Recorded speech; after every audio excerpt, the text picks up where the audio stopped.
Number 155 in the Radiance range is the Japanese Godfather from 1977. First part of a trilogy of films. Now, I didn't really know too much about this going in, other than it's directed by Sadao Nakajima, who did The Rapacious Jailbreaker previously from the Radiance range, which was a particularly excellent film in its own right. And this one, almost instantaneously from the start, you're like, yes, this is going to be terrific. It feels polished, it feels big budgeted, it's got a cast of familiar actors throughout it, and you just have a feeling that this is huge in scope.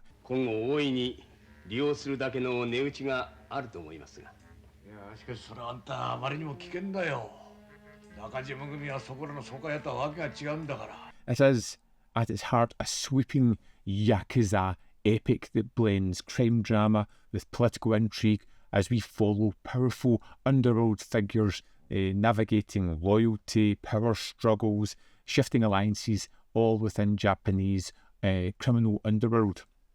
But rather than focusing on street-level violence, the film explores this kind of complex structure of the Yakuza hierarchy and how they are moving away from the kind of low-level street battles into a more kind of corporate world. It's kind of uneasy relationships with politics and with business lead to a more fascinating aspect that I really wasn't expecting. You know, at the centre are the veteran gang leaders and the ambitious younger generation that's coming up, trying to navigate a world where the old codes and honour are rapidly colliding with modern pragmatism. And it makes for a wonderful playground for this film. It has this meticulously layered pacing which is deliberate. It allows the film to explore relationships between the characters, how we have little bits of betrayals, how we have these shifting loyalties before the violence erupts, the inevitable violence. When it does, the brutality feels sudden and consequential rather than sensationalised. You know, there is a brutality to this film and the violence where it has within it.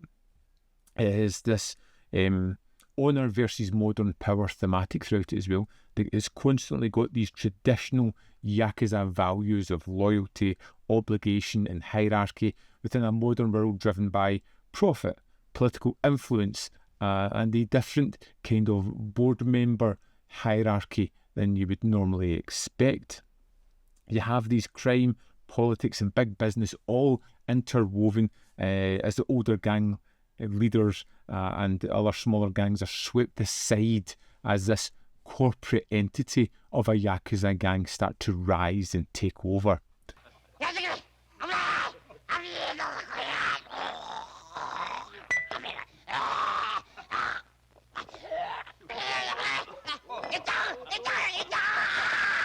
I love that idea particularly, and then when it tackles throughout that, the generational conflict, you know, the older gang leaders want to do things a certain way, they have their traditions, but the younger figures really are pushing for this modernisation of their business. It becomes something rather interesting. It has this amazing ensemble cast, and although it kind of flirts between certain characters, there is a large scope of them. It doesn't just sit on a single protagonist, or it doesn't feel that way in the first movie anyway.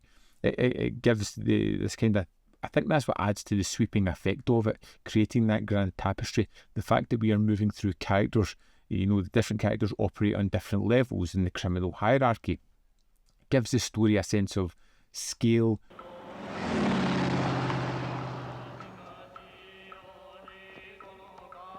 You get some wonderful performances throughout that. A couple I would just briefly mention, Koji Sutura's and Mijo Kaji's performances are particularly great within this. But, you know, there are many fantastic performances throughout this. It's one of those films where you really need to sit down and just focus on the film. There is a lot going on. There are wonderful sequences throughout that are really edge of the seat, and not always are they antagonistic fighting or people, squaring up to one another. It has these boardroom-like conversations where people feel somehow as if they're in danger. It could be two people in a high-rise office building sitting talking, and you're like, something's going to happen here, something inevitable. There is an inevitability within the conversation that there's going to be ramifications to that, and they're going to be widespread, vicious, and life-altering for some of the people. It's got a lot of money in it. You can tell by the production values, you can tell by the costuming, by the way people are set up, the looks of the cars and the streets and everything, and it's terrific, absolutely wonderful. I can't rave about this highly enough, and I'm so eager to move into the next one. Let's jump into the extras and have a look, see what there is in the disc for Japanese Godfather 1. Let's go to the special features. First up, we have Sadao Nakajima. In this archival interview, the director reminisces about actor Koji Tsuruta, the rift between them, and how Japanese Godfather brought them back together. I mean, there's many more things covered in this as well. It's great to see him kind of reminiscing back on his career, talking about what impacted him. It's a great addition to the disc. And there is also trailers that run for just over 5 minutes. Although it seems as if there's not a lot of extras on here, the Sadao Nakajima interview talking head is a marvellous addition to any disc, in this one case where it's quality over quantity. That's the extras for Japanese Godfather Part 1. There we have it. Japanese Godfather is a gripping and expansive Yakuza film that has left me wanting more. Feels great, looks great, extras are solid, and it's left me wanting more, which as soon as I'm done here, I'm going to go and do it.